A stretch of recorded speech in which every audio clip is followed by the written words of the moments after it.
Hello, everyone. We're glad to have you here with us today so that we can have a good conversation about managing volunteers in a surge. You'll get some interesting perspectives from many people who have been doing volunteer-related management, training, and recruiting for some time, all in hopes of helping you be better prepared for what looks to be kind of a fairly long and arduous both event and recovery period. So this will be available later. We'll put it on the AIRS COVID-19 website, and also Josh will make it available via their outlets for 211. Feel free to share it far and wide, and if there's anything that you need from either of us, you can reach out at any time after. So I want to make sure that you know how to participate in today's event so that you can get the most out of your experience with us. So you can see here that we've taken a screenshot of an example of the attendee interface. You should see something that looks like this on your own computer desktop in the upper right-hand corner.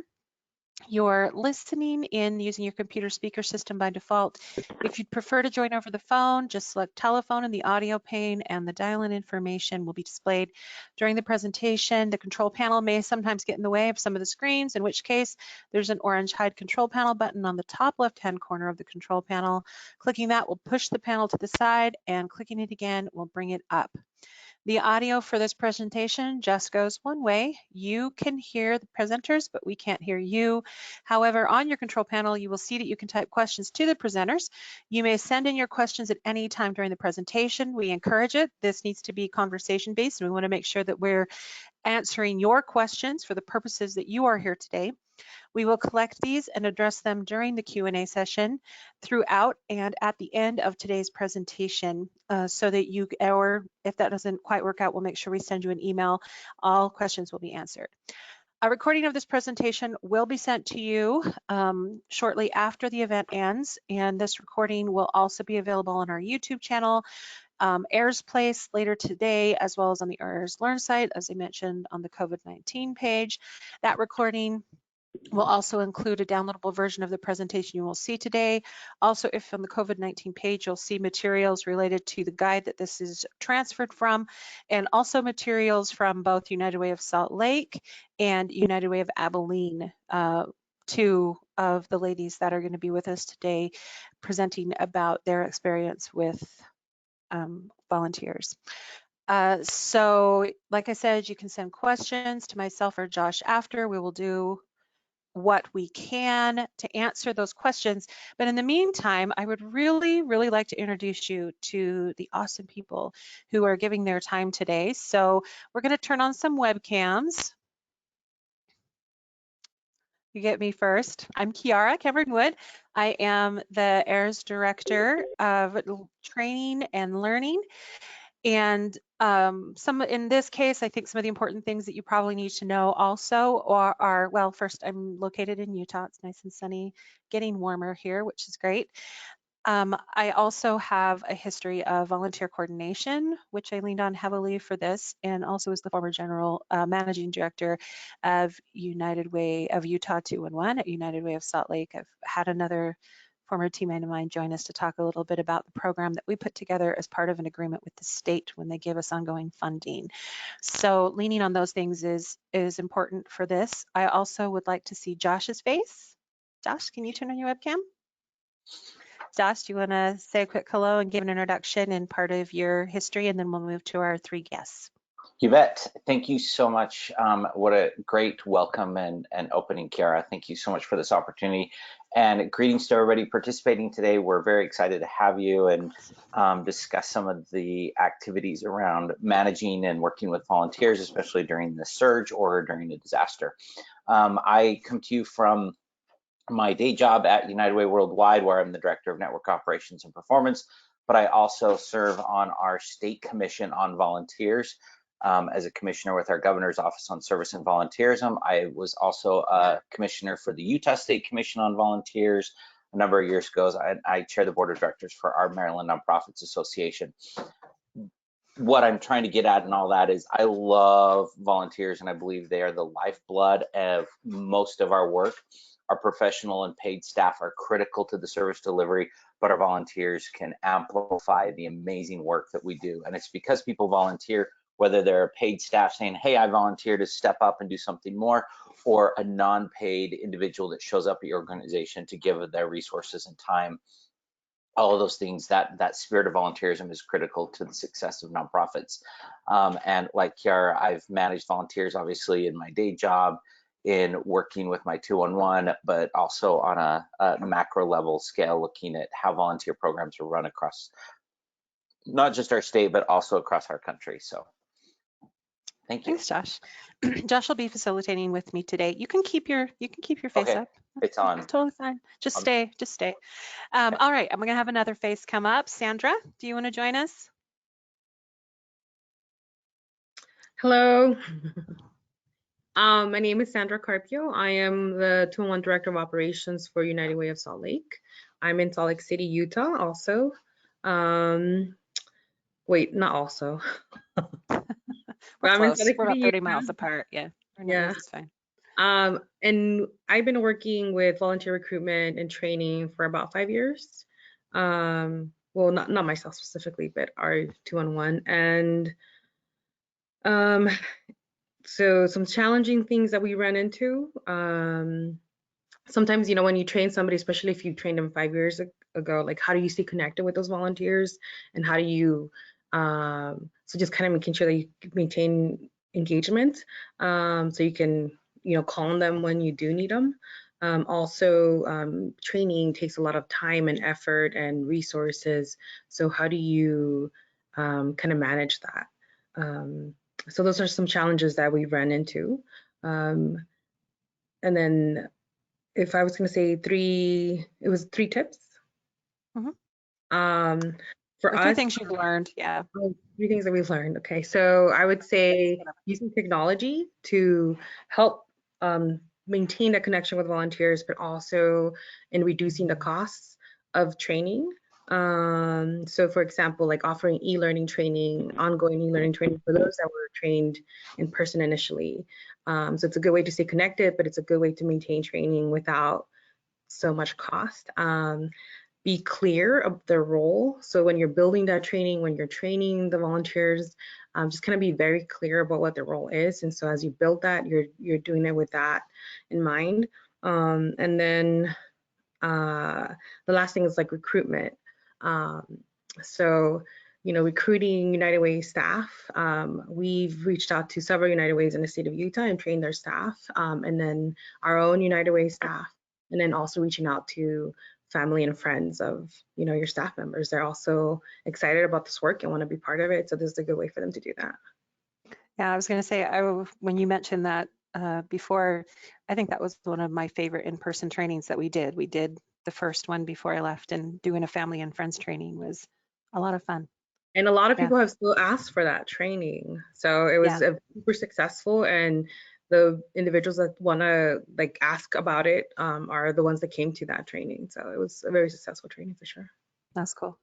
All right, we have a couple other people that are joining us. They weren't able to get their webcams to work. Dang it. But I want to also introduce Mary Cooksey. Can you go ahead and say hello to us from where you are? You bet. Hello, my name is Mary Cooksey, and I'm in Abilene, Texas, which is west of Dallas-Fort Worth by about 250 miles. And I am the 211 Program Director for the United Way of Abilene. And we have been doing surge work since 2005 with Hurricanes Rita and Katrina. So we've trained a few volunteers through the days. We are normally a 8 to 5 shop, and I have a rollover organization, another 211 that takes our after-hour calls. But during times of disaster, we are a warm center for the state of Texas, which means that we ramp up to add an additional 20 seats. So the things that we have learned in our training procedures is keep it simple. 1, 2, 3 procedures work the best, and good workflow diagrams with key messages for people who do this infrequently. We need to help them make sure that they are confident and able to hit the ground running. And part of our challenge in making that happen is that everybody's got their own learning style. Some of our best people don't do well with being trained one way or another. And so we have worked pretty hard to come up with those who are auditory learners, those who need to see it in writing all the way through, and those who haven't quite gotten this tactile piece in place, but we're working on it. And the tips and tricks and hacks that I'd like to share that we've learned is, as others have already mentioned, keeping that group of volunteers close with regular check-ins, making them, we call ours the 211 Volunteer Phone Corps. They've got caps. They are all part of this group that they come in and are a part of. And I think part of why we've been able to keep people coming back again is because we do spend a lot of attention on the care and kindness of managing that volunteer, and part of what really helps that is our debrief process at the end of each shift, so that we make sure that everyone goes home well. And my last tip is, if at all possible, recruit people from your municipal water department, because they are used to being hollered at. And they really have great customer service, even in most dire of circumstances, and they hit the ground running. That's my favorite tip, I think. I love that. We were also joking that if you just want people who are used to being yelled at, parents of teenagers also work well. So as kind of a joke, we only just smile a little bit more. We have one more panelist. Her name is Carrie Tyree, and she is actually from Big Bend. And something that you need to know about Big Bend is that, Carrie, you said about 80% of your team is volunteer that answer calls. Is that right?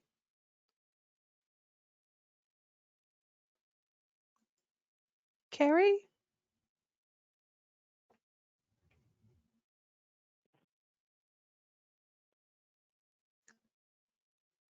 Carrie, can you hear us?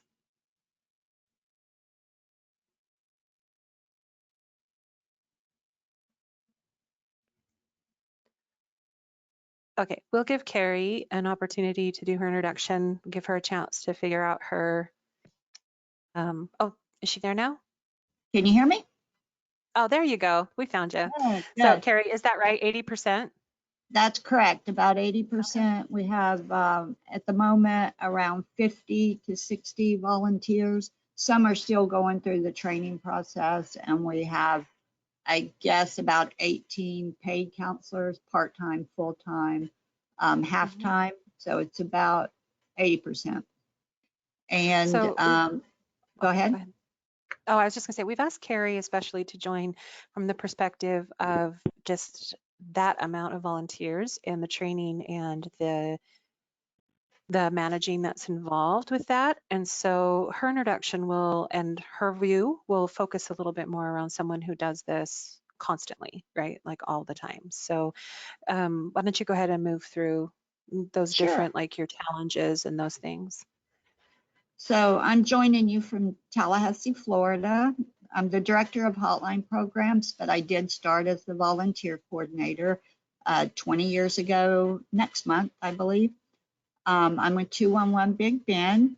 We utilize volunteers constantly. We have 2 universities and a college and a VOTEC in town. So we have and community members, of course. So we have a lot of people to choose from. We do a training 3 times a year. And as Sandra said, one of the things that we have been leaning towards is finding how we can use technology to better train and better manage our volunteers.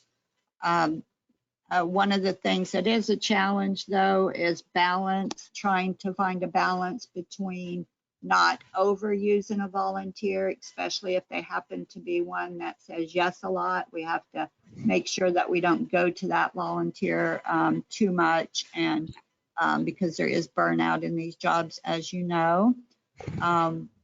We also use a variety of training methods, like Mary mentioned, which is things like role plays, visualization, those types of things. We also, you know, even though volunteers, people think of volunteers as being one way that we gain something from them, it's a very symbiotic relationship. We have They get on the job training essentially, because a lot of our volunteers are going into mental health counseling, licensed clinical social work, education. And so it's a way for them to decide if this is what they really want to do with their life, get some good experience for grad school. So it is a win-win. And this time, trying to disseminate information that's coming quickly, for instance, with the with hurricanes or the coronavirus, trying to find ways to disseminate that information in real time so that all volunteers can give the callers the same type of service. That's actually been a challenge, but we have a great INR department that's able to do that. That's where we're at the moment. Perfect. Well, thank you, Carrie. And we are glad to have Carrie and Mary and Sandra here with us today. So Sandra, you can go ahead and turn off your webcam, and you don't have to stay on the whole time, but we'll have you come back in a little bit for questions at the end. So as you all start listening, we're going to be turning to these ladies for their expertise to answer your questions. But in the meantime, Josh and I are going to go through the content of the volunteer surge guide that we put up a few days ago, hopefully meeting the request of those who had been asking, we need help. So let's go through that, see if there's any questions related to that content, and then general questions about the recruitment, the training, and the management of volunteers in this sort of a situation. So this is actually going to be in 3 parts. Josh and I are going to share the content. I will kind of move through this. It's basically just what was in the guide, but we want to make sure that it's clear. So it's 3 parts: recruiting and screening volunteers, training volunteers, and then managing volunteers. So let's go ahead and move through that. So this part 1, for the purpose of training, the word volunteer will refer to persons who are not permanent staff of a 211 managing disaster INR services, and the word volunteer will include, Josh mentioned some of these, people that you're relying on from other centers who are already 211 personnel, pre-trained or pre-qualified persons who through previous arrangements have been screened, trained, or prepared to assist the 211 in disaster, virtual resource personnel assisting in answering disaster calls or updating disaster resources from an area through technological linkage. We've all done, I think, a little bit of that before. And then spontaneous volunteers they deem as qualified to assist in a 211 setting. Now, these could also include other members of your team that are not 211, but that belong to the organization where you are. I know that at Salt Lake, that's who we relied heavily on, and other United Ways. So using these virtual volunteers may require adapted tools for screening, interviewing, supervising, and evaluating services. Just keep in mind, again, it was mentioned, leverage that technology. So the need for clear instructions and training about their roles and responsibilities, receiving and using information in a rapidly changing INR environment, supervision and evaluation of services rendered all need to be considered before using virtual volunteers. But it seems like that's going to be the inevitability, is that virtual volunteers is going to be the reality right now. And so you need to leverage technology to get around that. So tip 1, write out a job description. We're going to go to that middle one that's kind of highlighted. Position descriptions are key elements of a successful volunteer program. They help you screen, place, and evaluate volunteers in a fair and reasonable way. Well-written volunteer position descriptions can help volunteers screen themselves. Volunteers can tell whether they have the necessary time, skills, and interest to perform the position tasks outlined. Now, something else, if you drop down to that bottom, that was mentioned by one of our panelists, is that, you know, if they don't understand what's expected of them, they're not going to be satisfied, they're not going to do a good job, but also it just needs to be clear. So using a current job description for one of your counselors or community resource specialists, or whatever the title is that you give to them in your organization, just modifying that so that it's a little more friendly for a volunteer would be a great place to start. You don't have to start from scratch, but it also provides clarity.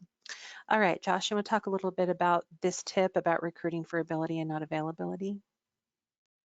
You bet. Thank you, Kara. And just a note about using technology. We keep saying that a lot. Oh, let's leverage technology. We got to leverage technology to go remote, all those kinds of things. There's some great tips and tools out there that we've put on the Facebook Workplace. Things like Loom is fantastic. just for quick training and technology. The businesses that are going to survive this next couple months are the businesses that already have things like DoorDash and apps they allow for delivery, and that ability to connect people with food and businesses without having people to come into their store or restaurant.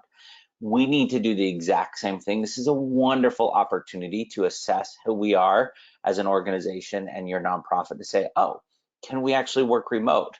And some of us are saying, well, we've never done remote before. We always have to be in the office. Well, can you imagine if a business said that today, or a restaurant said that today? They would not be in business in the next 2 months. I promise you that. And that's the sad truth of this environment that we're in. We need to be the same nimble group that is like, oh yeah, we can figure out how to use remote workers, just like DoorDash is to a business, or using apps to connect to services. We need to be the same thing. So I just wanted to like share that out as we talk about technology so much before I get too deep into this, because I keep getting, I will continue to say, use technology to your advantage. And that's really what we need to do, just like some of the most nimble businesses have done. So recruiting for availability and ability. Sometimes there's an old cartoon that I remember seeing, and that often said, oh, volunteers welcome any warm body, live person, just walk in our door and we'll take you off the street. That's not the case. Sometimes we're so desperate for volunteers that we'll just take anybody. We offer a professional, amazing, wonderful, critical service, and we can't compromise that. So not just every warm, desperate person coming into our office should be put on the telephones. You can be a catalyst leader and recruit volunteers with the right skill sets. It's okay to say no right now in the recruitment time, and it's okay to redirect that volunteer energy to something else. If someone is not the best fit for your organization, it's okay to redirect that energy and say, hey, you know what? We can't use you on the phones today, but what I really need is somebody to help with our resource coordination. And I need you to update this list here. And I need you to just make some outgoing phone calls and verify phone numbers. Oh, you're not the best on the phone, or maybe that person's not the best on the phone at all, then put them on behind the scenes. Hey, we need you to go through and track our records, because we're putting together a report for the state on this for the health department. We need to make sure our records are up to date. And see if there's something else. Or is there another organization that you can connect to and say, you know what, we don't have anything right now, but what I heard is, they need help with food distribution at the food bank, or they need help with, staying at home and writing letters or something to patients at a hospital. So be a catalyst leader, and it's okay to say no to your everybody who's just showing up right now wanting to volunteer. Some attributes of a strong professional are like we've all kind of talked about, and I love what Mary said, that sometimes these are people that can deal with angry people, or are able to manage under pressure, those kind of basics. So keep in mind that just like you're looking for 2-on-1 professionals in your organization, these are the same characteristics that are great volunteer professionals as well. And don't get stuck in, well, I wish I could clone everybody. I wish I just had the exact same volunteer over and over again. Remember that diversity among our volunteers and our staff, that's what makes us great, and that's what makes us fantastic. So it's okay if not everybody is exactly the same. And I know you want to clone some of your best, most of the amazing professionals and volunteers, but open your minds, open your thoughts, and say, you know what, let's try somebody else out now, because they're going to bring a different personality to our office. That's okay. And that diversity in your volunteer pool is wonderful, and it's going to make you a beautiful organization. Next, I want to talk a little bit about kind of where to get those volunteers. And we keep hearing the emails, I need volunteers, I need volunteers, I need volunteers. What do we do? And we're going to talk about how to manage some of those for and supervising some of the brand new people that show up. But I want to talk about some creative ways to seek new volunteers from new and existing resources. And I love what some of the comments, like Sandra has already talked about, looking within your United Way. And you're like, well, but I'm an independent 2-on-1. I don't have a United Way. Call up your United Way and see if they have any of their team members that they can help. Or is there somebody else in your broader organization that is connected? I was talking to Edward Perry at 211 in Tampa, and he's like, talk to your board members. Your board members care about your mission. They're already connected to a degree. Use those board members and say, we need you to step in as a board member this time and volunteer. Also, reach out to your state office on volunteerism. I can't emphasize this enough. The 211s that are successful right now in New Jersey and Ohio that I've been talking to, and here in Maryland, it's the state office on volunteerism, those AmeriCorps members. They cannot go and work at the Boys and Girls Club. They cannot go and work at their normal program sites. And AmeriCorps state offices across the country are looking for new ways to assign their members so that they can do service. NCCC, of course, is mobilized specifically for disasters, and you may or may not have the ability to tap into an AmeriCorps NCCC, but there's plenty of other AmeriCorps members, AmeriCorps Vista members that are looking to do service, and getting them on the phones, getting them to do your resource updating are fantastic because they know our community already. Another great resource Lindsay Paulson brought up yesterday in a Zoom meeting, and we keep hearing some rumblings about, is tap into your local library. Many of the local libraries are closed, and so their employees are either working remote or looking for other ways to engage in the community. And so tap into those local librarians. Hello, these people love taxonomy. These are the people that speak our language. They know how to manage and curate resources like none other. So tap into those local librarians as far as helping manage your resources. So those are a couple of new sources. There's some great online recruitment recruitment websites, All for Good, which is through the Points of Light Foundation, Volunteer Match, Just Serve. Posting it on social media, texting, those kind of things are all important. There is a huge buildup right now of people like me as a parent. I'm like, what am I going to have my teenagers do? What am I going to do? I can't go to the movies anymore. I've got to go to the movies. I'm eager to go out and do something productive. I can't watch the TV anymore. It's killing me for my mental health. I want to go give back. We saw this after 9/11, and we're seeing it right now play out in almost every community across America. People want to do something to help, and they don't know what. They're only going to be able to color those get well cards for nursing homes for a couple hours, and then they're going to want something else to do. So see what you can do. If you can be ready to receive those volunteers, and Carrie and Mary and Sandra, I think, pointed all of this out, is your volunteers become a part of your organization long-term. They become your next philanthropists, they become your next donors, and when they go back to their jobs and when they're back being a supervisor or a project manager at their place of business, they're going to be like, oh yeah, you know what, we have this database, we can donate it to them, or we have this great resources, we can give back. And it's all because they connected with you on a very intimate, personal level, and you welcome them as a volunteer. So reach out to these unique groups. The Chamber of Commerce is a wonderful place to get started. Call the president of the chamber, call the president of your local Rotary Club and say, hey, could you please put out a message? We really need a couple extra people to come into our organization. Awesome. Thanks, Josh. Yep. Yeah, you're good. All right, so let's move to part 2. I'm going to make sure we leave plenty of time for questions at the end. Start thinking of those questions and setting them in, please. Part 2 is about training. So we've got those. We've done all that we could to get people in. Let's train them. So remember, you have to be flexible. And several of our panelists in their introduction mentioned this. I think sometimes we get caught in that we need them to be as good as our regular community resource specialists. And I think that's not a reasonable expectation.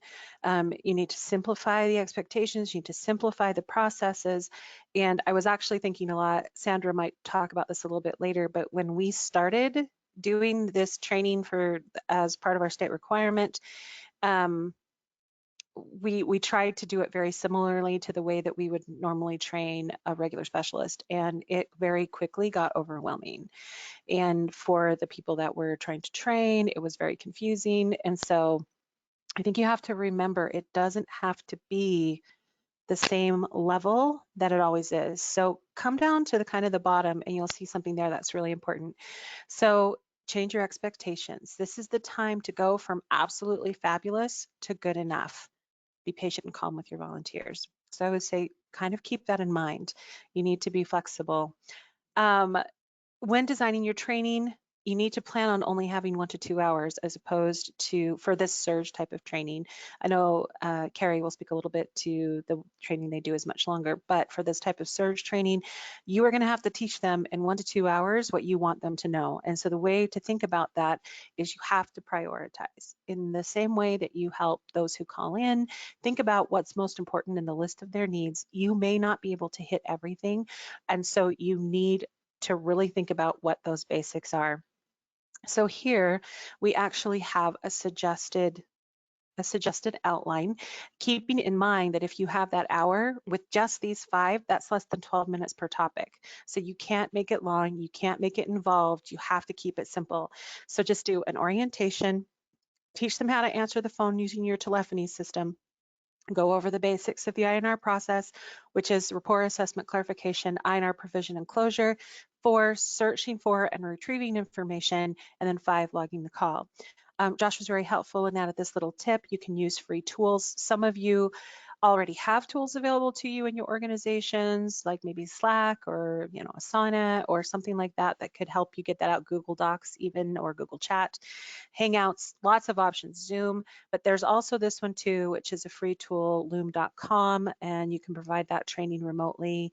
I think Josh has a little bit more information on that if you need anything like that. But otherwise, look at what you already have and then just leverage what already exists within your organization.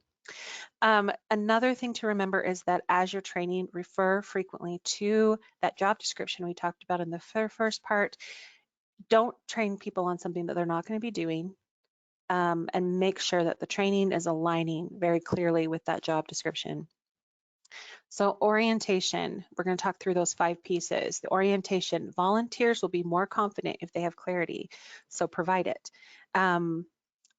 One of the things that volunteers have said is most frustrating is not knowing where they need to be, what they need to be doing, who they need to call. Is if they don't have clarity, you're going to lose them very fast. So here's some suggestions on providing daily updates, email, online conferencing, telephoning.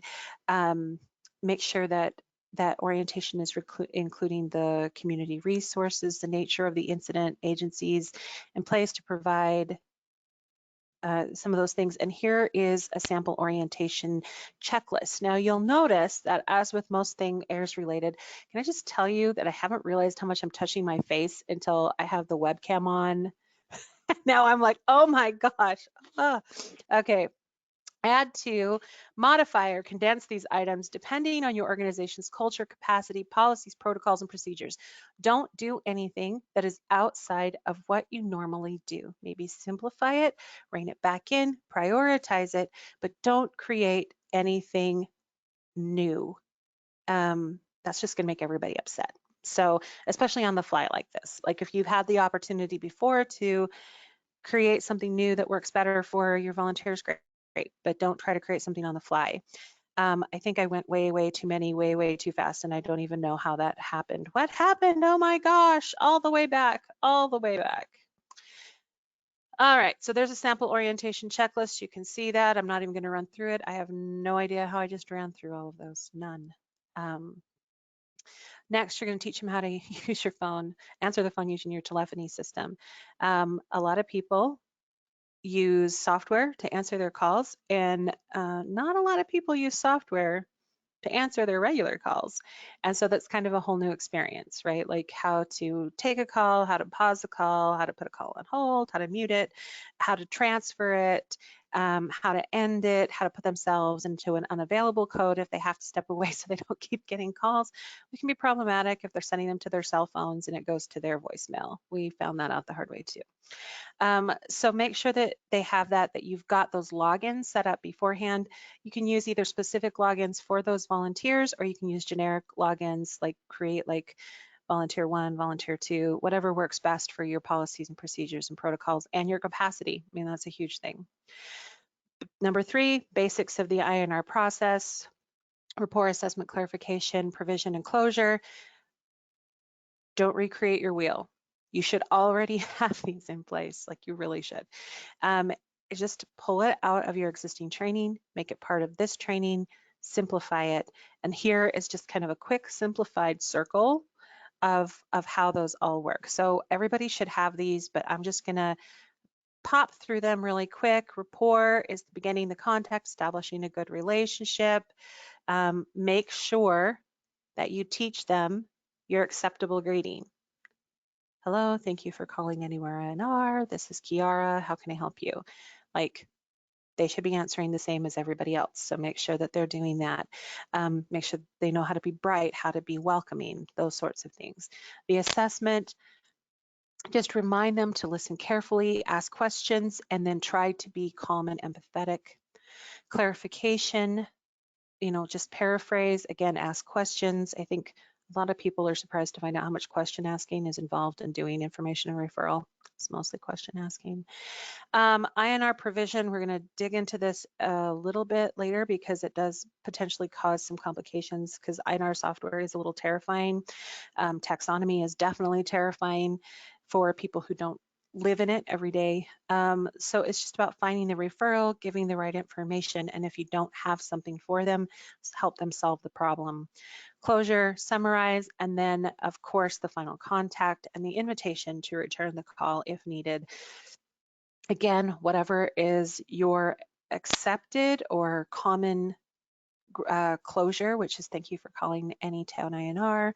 If you have any more questions, you can give us a call back. We're here 8 to 5. We're here 24/7. Just give us a call back. We'll be here, okay? All right. Thank you. Bye. Whatever is acceptable. Again, don't recreate everything. Just simplify and leverage what you already have. This isn't about recreation. It's about making it just a little bit more concise, I think is the word I'm looking for. Sorry, we're going to go back to Josh in just a little bit. So this training part was on me though, sorry. So searching for and retrieving information. Here's one of the things that we talked about. Main challenges, taxonomy is, it says complicated and difficult. I'm going to say terrifying for people that don't know what it is. They're like, what are we doing? And it's a very different way of searching than Google searching. You're looking for the solution to the problem as opposed for searching to the problem, which is the way we Google search. INR software can also appear intimidating because you've got all these forms and then you have to click in and you have to grab your referral and then put it into the record and then, yeah. So the good news is, there's good news. During the times of emergency, the number of organizations that provide help is pretty limited, and the type of information requested follows a fairly narrow and predictable pattern, and the questions a volunteer needs to ask are limited. Options to consider, some of these ladies will probably talk about this, about the simplification, making lists of search terms, just taking it out entirely and putting it in a Google Doc or a specialized website, making sure that you're giving them tools like pictures and screenshots, that sort of thing. Logging the call, very similar. It's important to keep accurate records. You're going to need that if you think you're going to get any money back for any of this from FEMA or for anything else. If there's ever money available, you need to track what you're doing. Again, main challenges has to do with INR software. We love it, we hate it, it's there. Asking demographics is important, but sometimes extensive process of a call. The good news is we don't really need all those same demographics. A lot of eligibility goes out the window during times of need and disaster, and everybody, there's different qualifications, different organizations offering things, and sometimes it's just information. And the reporting needs will also change. So there's some things down there, simplified logging forms, or just moving your logging form into like another form or survey capture space like Google Forms, something easy and fast. All right, let's talk about, for just a hot second, not too long, we want to give people a chance to kind of get this together. Josh, you want to talk a little bit about that supervision during response? You bet. Thank you so much, Kara. And I'm so glad we have like Mary and Carrie and Sandra here that are also experts in this. One weird thing happens when you go on where I've gone to volunteer somewhere, like sorting food at the food bank or toys at the Sub for Santa program. For some reason, there's like this mind eraser that goes over my head, and I become this like totally, I have no idea how to do anything. brain. And even though I'm like really good at coordinating and managing all kinds of stuff, when I show up to volunteer, I am in a new job and a new role, and I need to be trained because I kind of forget every other sense of logic in my life. And I love to have that supervision and be told, hey, this is exactly where you need to go and this is what you need to do. And you just need that direction constantly. Same thing happens with INR professionals or other volunteers that have volunteered with 211s. The number one concern they have coming out is, well, I had no idea what was going on. And I didn't know what was expected of me, and I felt abandoned. I didn't know what was happening. And so that challenge is up to us to meet where we need to engage with our volunteers. And sometimes we feel like, oh, hey, they're competent, they're capable, we're just gonna let them run. And we get caught in that place of like, oh, well, we trust you, you can do this, you're great at all this, you've taken calls before, you got this. But no, they need that direction, they need that feedback, they need those expectations, because they are now working for you in a different environment and they need that supervisor. Even though they've been good at different things in the past, yeah, that'll come out, but you need to engage with them as a supervisor. So that's just really critical point. A couple tips to consider is check in with them frequently. Just like you do with new employees, check in with your volunteers frequently. Check in with them in the beginning of their shift. Say, hey, we've just got a 10-minute debrief. We want to keep you up to date before you get started. And then at the end of the day, do the exact same thing. Do a debrief with them as they're walking out the door and say, hey, just a quick 10-minute check-in. How are a 15-minute check-in? How are things going? How did it go today? If you're not there, if you're not present, delegate one of your other staff members to do it. And do not let that other staff member say, oh, you've got it, they don't need my help. Yes, they do. That investment in that little bit of connection makes such a difference. And if you can't do it in person and you don't have staff to do it in person, which is often the case right now, use technology to do that. Just say, hey, I just want to do a quick instant message chat with you. I just want to jump on the phone with you. I just want to text you a little bit back and forth, and make sure that we're connecting you at the end of the day, because I don't want any of these problems to continue to arise. And then you can also let them know what's going on and set the mood for the day in the morning when they first arrive. All right. Oh, Kiara, we lost your sound.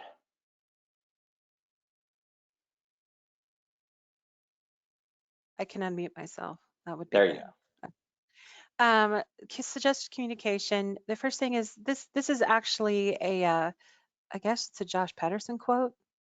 Did you come up with it or did you borrow it from somewhere else? But keeping in mind that communication is a process and not an event, here is a suggested timeline that could support clear and sufficient communication between the volunteer and the supervisor.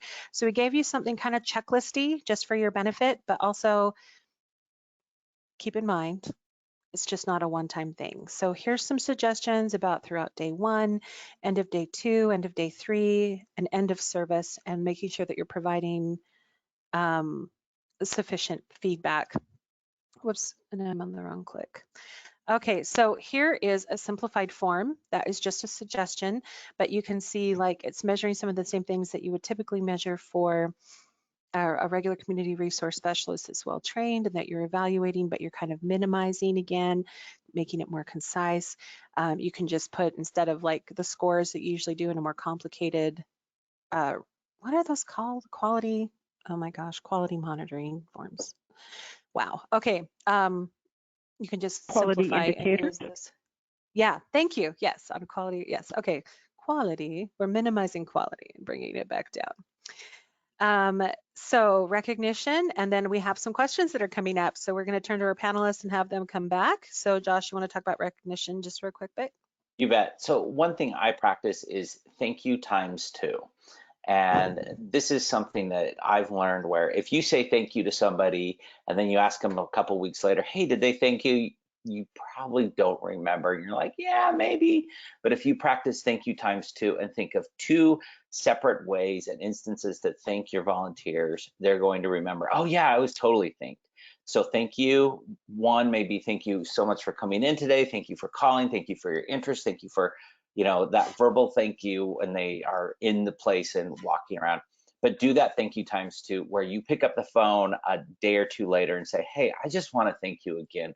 Or you write a thank you note, or you write a special letter, or you get a thank you certificate from the governor's office, which are really easy to come by in most states. Or you get some Which is sort kind of of thank sad. you. Yeah, just get a second version of thank you and send them that second thank you after every shift, after every week, or after every experience with you. That thank you times 2 is a great way to make sure your volunteers keep coming back. Perfect. All right, we're gonna have some questions. Sandra, you wanna come back and join us? We're gonna have Mary and Carrie make sure that they're available for questions as well. If everyone could please start making sure that your questions are in there. Hold on, where did my mouse go? Oh, okay, I added apparently that is not what's gonna happen right now. Okay, there was a question slide, but it looks like the world is not wanting to perhaps participate in this question slide. But I do have a question right away. So clear back a while ago, we were talking about the use of technology, but also finding the right ability for a volunteer versus the right availability for a volunteer. The question that has come up is one about what do you do if you find someone who is very personable, really good talking on the phones, but maybe isn't great with technology? Like, how important is that technology piece? Let's start with Mary and then go to Carrie, and then go to Sandra last. So, Mary, did I say Mary first? Yes. Did I say first? Mary, so what do you think? How important is that technology piece as far as deciding which volunteers to use? So what we have done is make it possible for a duet, a talker and a typer, to work together. And we use our training headsets for it. And so we are able to, some people aren't comfortable talking and some people aren't comfortable typing. And so that's the way we've been able to make that work in our shop. Okay. Carrie, what about you? What are your thoughts on that? And they can be varying and different then. Well, first thing we want to do is, you know, we're all guilty of kind of categorizing folks, thinking that, oh, it seems like they might not be very good at technology, but actually it could be our delivery of the information that we need to tweak the way that we're trying to relay what they need to do with the technology, make it a conversation back and forth, because if we're training a large group of people, which we do 3 times a year, and we're delivering information to groups in one way, and there's a few people that just aren't getting it, then we need to look at how we're relaying that information to them. Technology, you know, fortunately or unfortunately, it's necessary now with answering the hotlines, because we're using Google Drives, we're using databases, etc. But we work with individuals and try to find different ways to relay that information so that they can be more comfortable, and then maybe not expect them to be perfect. Okay. Sandra, what are your thoughts? For us, we have to look at what is very important in this role, right? In this work, which is it the soft skills? Is it the technical skills? And really try to build a training that is going to work for everybody. And sometimes trying to build a training that's going to work for somebody that isn't very tech savvy is actually helpful for everyone else, because it forces us to kind of simplify the process and makes and see what is absolutely necessary during this time and while we're taking these disaster calls or emergency response, well, not emergency response, sorry, but disaster calls, what is necessary, and then it you know, how do we adjust that for the people that are volunteering? Because soft skills are very hard to come by and we can't really teach that quickly to individuals. So if we have somebody that has that ability and we can modify our training so that they can support us during this time, it's important and it's valuable. So it's just kind of evaluating our training too, and then making sure that for us, that the volunteers have the support necessary to do the work. So that they understand they're not alone, that those that are better are also resources for them to support them through that process. And I think something that we do too is, and it has forced us to pretty much adjust our training throughout the years, is we always get feedback at the end. We always ask for feedback, like what could have been better, what was needed, where did you not feel good? We get feedback, and we've adjusted our training several times because of it. Cool, thank you. So another question that has come up, have you ever had to fire a volunteer because they weren't meeting expectations? Kind of along those lines, like how long did you wait to see if it was gonna work, especially when you're working in a situation like this where you're under duress? Like how did you decide that was the thing to do, and then how did you do it? Let's start with Carrie this time. We actually, depending on what the infraction is, if it's something that we think is a really bad lack of judgment, there won't be any kind of second chances, I would say. But if it's something that's trainable, we do a work plan with them and match them with a trained counselor so that they can try to improve. And if they can't, we'll try to find other things for them to do other than being on the hotline. Okay. What about you, Sandra? Especially in like a short-term response, like how would that change than over a long-term response? We never really, I think for us, it's, we have these core values that we operate with in our organization. And if somebody isn't living those core values, and then we would then realize this is not a good fit. But usually, from what the experience that I've had is when we do volunteer requests, often if somebody isn't engaged, they kind of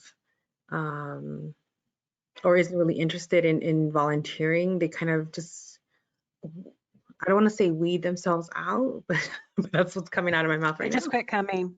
Well, yes, you can kind of sense that lack of engagement pretty much initially. And we haven't really had a problem so far, but there have been times where people say they want to do it, they're there, they're initially there for the trainings, and then when it's time to do it, they're not showing up. But that's very few times that it's happened, and we haven't really had to go to them and say, hey, this isn't working. But I would say something very similar to what Mary said. If it's something that needs to be trained and we can train them, then let's do that. But if it's an infraction that just really goes against our core values, and we definitely talk about that during our training, then it's probably something that we would ask them not to volunteer with us anymore. Thank you for. But I haven't had to do that, so I don't really. Yeah. Perfect. Mary, what about you? So at the beginning of the core value of volunteerism is that somebody wants to be successful. And so if they're not able to, they know better than anyone whether it's a good fit or not. And so we typically, our supervisor in the room will be real close when that person starts shift and saying, how's it going? How are you feeling? Good? And if they just even get a look that is, I don't know that I'm really happy with this, we give them an immediate assignment to walk away and talk with a person that is there for that purpose of just kind of guiding them. Because again, the only time that we ever use volunteers is when it is a high stress, high call volume situation. And so the last thing that we want to do is to have a person leave our building saying, oh, don't ever do anything with that 211 group or United Way of Abilene because, they just work you to death. Yeah, we don't want any of that. So the other thing that when it's a person who is just kind of sort of on the fence, the one that is not necessarily really good, they may be a great talker but aren't good with their data capture. we at end of shift have that opportunity to use that quality indicator checklist that you showed, and have the person themselves evaluate themselves with that tool. And then we show them what our evaluator had turned in for them and say, so who got this wrong? Where can we get on a common place for it? But more often than not, the person themselves, when we start saying that we want to talk about your self-evaluation about your shift, they'll say, you know, this really isn't a good fit for me. Is there something else we can do? So I've never had to officially fire someone. The closest that I've ever come is to the spouse of a significant community leader. And it was a wonderful opportunity to get her redirected on another need we had in the community. So, you know, yes, redirection is a valuable tool for parents of teenagers as well as volunteer managers. And toddlers. I think toddlers and teachers are about the same. Yeah. Can I add something? Oh, so I'm sorry. Sandra, you want to add something, and then Carrie sounded like you want to add something. Yeah. Sure. I also would say that from our initial training process, I think that being very clear of what this role is and what the expectation is also helps a lot in avoiding, because I think volunteering isn't, it's a lot of work and it's a lot of time, you know, that somebody's dedicating to it. And I think initially people will see like, yes, this is something that I want to do and that I'm able to do. So just in that initial training and that initial time where you're meeting them, it's important to also be clear so they themselves can self-select. So I think that's might be why we haven't really ran into a situation where we need to fire somebody, because we do try to be very clear what that is and what that expectation is. And Carrie, did you have something too? Yeah, just quickly, Mary said something that was interesting. We don't want to work someone to death, but on the flip side, we don't want to recruit so many volunteers that they're idle either, because they feel like they're not needed and insignificant. And I know sometimes we want to just get as many volunteers as possible to anticipate the need, but you really want to try to manage that number to keep them busy and engaged and feeling like they're participating as opposed to sitting on the sidelines waiting. So quick last kind of not a question. So Josh is playing charades. So quick last question is a statement and then a question. Oh, good job on the nose. Yeah, spot on, like on the nose. On the nose. So one of the things too that Sandra and I found when we were working together is that it's a great opportunity to give our current community resource specialists an opportunity to be leaders as well. And so they step into a different role and become supervisors. And so it's a growth opportunity as well. So the last thing I want each of you to just reflect on is one of the things we talked about is simplification. How have you simplified your information and your logging? Just give an example of what you do for volunteers that might be different. So Sandra, we'll start with you this time, and then Mary, and then Carrie.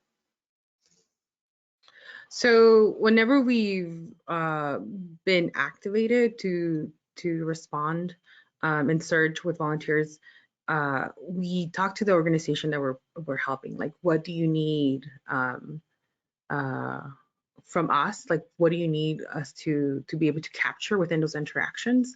And so one of the things that we found often is that, first of all, like, our database is not something that we can easily train somebody on.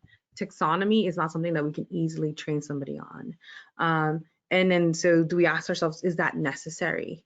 Can we, record what we're, providing to our callers in an easier way? Can we give access to these volunteers to that information in an easier way? So one of the things that we found is we stay away from our database. It takes a lot of time and effort. It's really daunting sometimes for individuals to kind of go through that process. I mean, even for us, for information specialists, there's a really long training process. And even still, it takes a long time for them to be fully comfortable with taxonomy in the database. So to expect it from volunteers, I think we found that it's not necessary. So we found different ways to give them that information. We've used an Asana, which is a project management tool, to be able to organize information that way. They've kind of made some modifications recently, which kind of made our information access a little bit more complex. And so we're exploring other tools that might be easy for us to be able to store information there that can easily be accessible. So like, can we organize this information in sheets and stuff like that? So there are some things that absolutely are necessary. So using the phone system. So when we train, we try to spend enough time in using the phone system because they absolutely need to use it to be able to receive calls. But if there are individuals where that is too complex, then maybe they might be better off just supporting us through text. And so we just kind of try to find something that's going to work. And yeah. I think I kind of forgot what the question was. No, you're good. That's where we were headed. Again, we're just at time, but I want to make sure that we hear from Mary and Carrie. So Mary, what have you guys done to make it a little simpler? We have made only certain fields required. And so, those are just have to. We do whiteboards that are the handful of taxonomies that we'll be using, and with fast tracks of the resources that are attached to those. And then the other thing is that we give a transfer number. So if it's supposed to be about a call relative to hurricanes and it's somebody that's needing local INR resources, we have a number that call specialist can transfer it to so that it's out of their hands when it goes over their head. Okay, cool. And last, Carrie? What we do in the event, and I can just go back to Hurricane Michael, is that, and our counselors, again, are already trained when a hurricane or any emergency happens. We don't recruit on the fly, but we simplify what we're asking from our counselors when we have a huge amount of calls that come in, like Hurricane Michael, where we may not capture everything we did on a regular call in a regular operation, but we just simplify where we get the caller's first name, follow-up information to call them back, just basic needs and what referral we gave them, and minimum notes so that we don't have callers that are sitting in queue too long, just so that we can capture all of our normal data.